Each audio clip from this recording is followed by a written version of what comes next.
But let's tell you that in the meantime, the Nigerian Labour Congress is demanding an apology from the federal government and the Nigerian police for invading its national headquarters late night last week.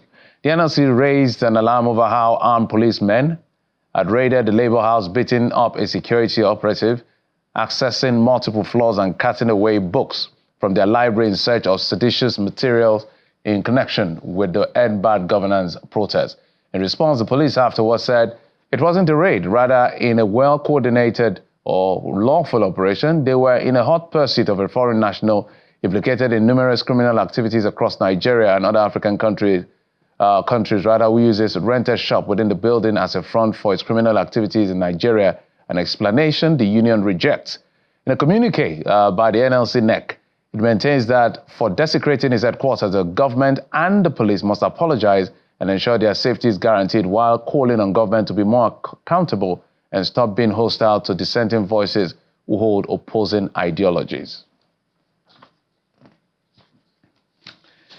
And at the core of our conversation, that's invasion. Is it an invasion? Is it a raid? Is it a hot chase for a criminal? Well, depends on what side you're listening to. The police have said theirs, the Labour has said theirs. We're being joined in the program now by the General Secretary of the Nigerian Labour Congress, who joins us via Zoom, Mr. Emmanuel Ugwaja. Mr. Emmanuel, thank you so much for coming on the program. Thank you for having me. All right, so let's begin with a few housekeeping questions. So the last time we spoke to a Labour official, I think it was last week, that should be Mr. Uchenna Ekwe, one of your officials. He has said that you were not reporting to the office because of safety concerns. So my question is, are you guys back to your office? Are you now operating from your office, or is it still being barricaded? We're not operating for the office, not on the basis that is still barricaded, but on the basis of our fears of what might have become of the building, because the watery position of the police has heightened our fears that there is more to it than meets the eye. So we're keeping away until we get a forensic audit that can assure us of the integrity, security integrity of that place that is available for our use. So that is the situation. So let's contextualize it properly again. Do we have police presence there at the moment? Visibly, no. But invisibly, we don't know. And that is what we want to find out.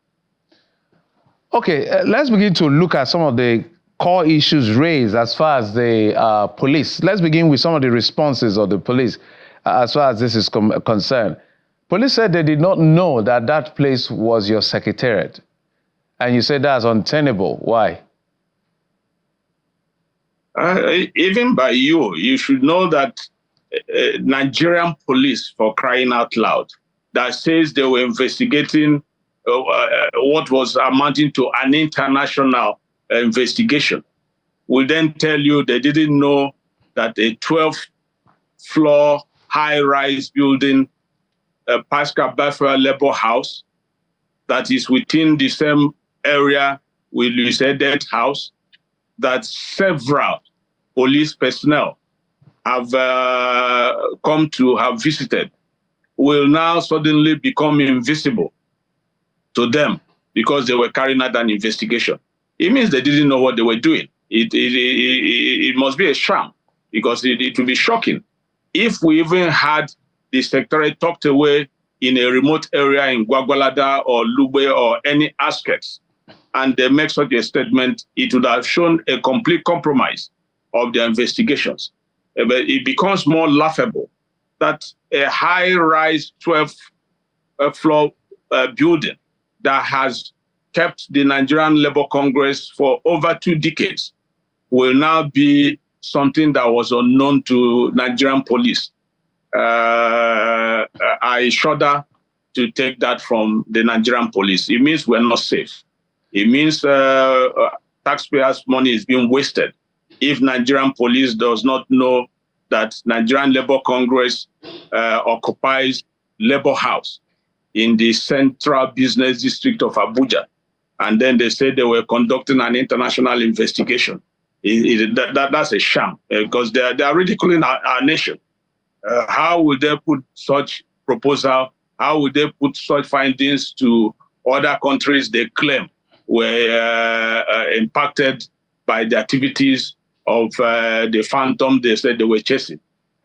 We don't want to believe that. It doesn't add up.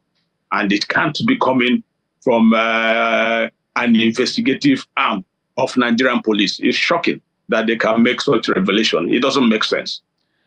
So one of the things they raised in their statement, which I would like you to speak to as the General Secretary of the Congress, which is the fact that they said what brought them into that premises is that one of the shops rented within that premise. I haven't entered your premises, so I can't speak authoritatively as to the layout of the premises. So they say one of the shops within the premises being rented by this unknown individual, at least unidentified yet individual, who is a foreigner. He uses the shop as a front while he carries out nefarious activity across the country and the sub-region. So as a labor union, have you checked? I want you to speak to that and find out whether exactly you've gone back to know where this particular shop is and whether it is true what the police is saying. There is a room on the second floor, a bookshop. It's called Eva Valley Bookshop, where they deal on books and magazines. It's not. It's an open business that people go there to buy books. People go there to buy magazines. So I don't know how that transforms to be an illegal business. And if the police were then investigating it as an illegal business, does it then make sense to you that they will leave the shop and then head to the 10th floor headquarters of NLC, 10th floor, the 10th floor where the president of Nigerian Labour Congress operates from, 10th floor where the general secretary of Nigerian Labour Congress operates from, 10th floor, which is our administrative hub. What is the link between 10th floor and the second floor room where the bookshop they allege to be where they were searching for was? The bookshop is not owned by Nigerian Labour Congress. So what were they doing on the 10th floor? And how would you have conducted the investigation that has suddenly given you an idea that this monster was operating all over Africa or across several countries, and then you nailed him to a shop in the NLC building, and you didn't know it was an NLC building? Then clearly that is that compromises the investigation. I will be shocked that if somebody makes such a report, even on a Nollywood script, I'm sure the producer will say, well, you can put this type of, that it will look more like comedy than a detective series. So I don't understand what they are talking about. Send your channel's crew. They will show you it's on the second floor. We'll have 12 floors in that building. And there is a world of difference between the 10th floor and the second floor, 8 floors in between. So by no stretch of imagination, not that of height, not that of seeing or touching or listening, that will make you imagine that there is a correlation between 12th floor and the second floor. No, it doesn't add up. All right, so clearly, you say it's 12th floor, so without even visiting the facility, second floor and 10th floor, they are worlds apart, literally. But going back to that floor, who did the NLC rent it out to? Is he a Nigerian or a non-Nigerian? Because these are the questions we will ask the police at the end of the day. But first, since you house this facility or this business within your premises, you're in a better position. The person who is renting, is he a Nigerian or a non-Nigerian? The building is managed for us by a management organization called Business Towers Limited. So we are not in the business of real estate management. That particular rental has to have been done by the Business Towers Limited, which manages the building. and the police ordinarily would have known that. All right. I know that you are demanding an apology. In fact, let me see, I can get to it. You even said that the next session directs the leadership, I guess the federal government now, to hold press conference soon as to address all the issues, maybe all the issues that you've raised, as well as tender an apology. Why is an apology quite important to you? Beyond the, what is more important? Is it the apology, or government should come clean on why it invaded your premises beyond the explanation of the police that you've clearly rejected? We are hoping that they will come with a more accurate, a more concise, a more believable story. And that by the time they come with such believable story, they will have the courage, they will have the decency to apologize to Nigerian Labour Congress for the invasion. That's the least we can take as civilized people, considering the trauma, considering the damage. We would have been talking in terms of monetary compensation. But we know that the country is basically impecunious and in dire stress.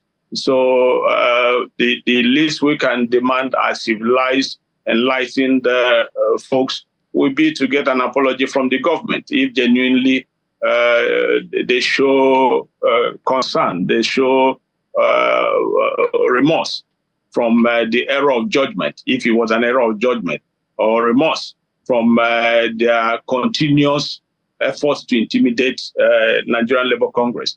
This is not an isolated matter. We have been having this funny attitude from the Nigerian police over a period of time under the watch of President Tinubu. You will recall that it was the same story in Imo last year.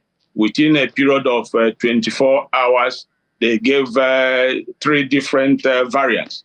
They didn't have NLC president.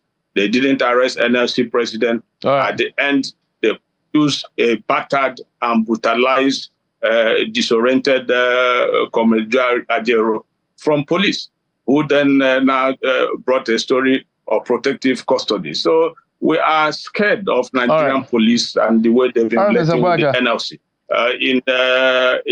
Just a week before that, barely a week to that, the FCT police commissioner with tanks forced NASU and SANU rally that they wanted to present a letter the Minister of Education on areas of salaries and salaries that they were being Mr. Baja, if I may he confronted my apologies.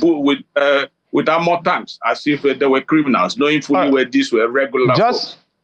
We had this. Can you hear me, Mr. Baja? Just before I let you go, I want you had raised the question, just 30 seconds, that's all I have. You said they should stop harassment of those who holding opposing ideologies. So are you saying that the government is hostile to dissenting voices and is poisoning the civic space in 30 seconds? Clearly, that is what they're doing. Suddenly, they have moved to anything that is a dissenting voice. They call it treasonable felony. We were the first to be battered. You call for a rally, they tell you it's treasonable felony. Someone publishes books, they say it's treasonable felony. People raise up clothes, they say it's treasonable felony. They are ridiculing and trivializing our laws. We should be more circumspect the way we push out criminal pronouncements. So the police needs to get more serious. And that is what we're asking for. All right, Mr. Ogbaja, I must thank you. Mr. Emmanuel Ogbaja is the NLC General Secretary. Thank you for coming on the program, and be safe out there. Thank you, sir. Thank you for having me.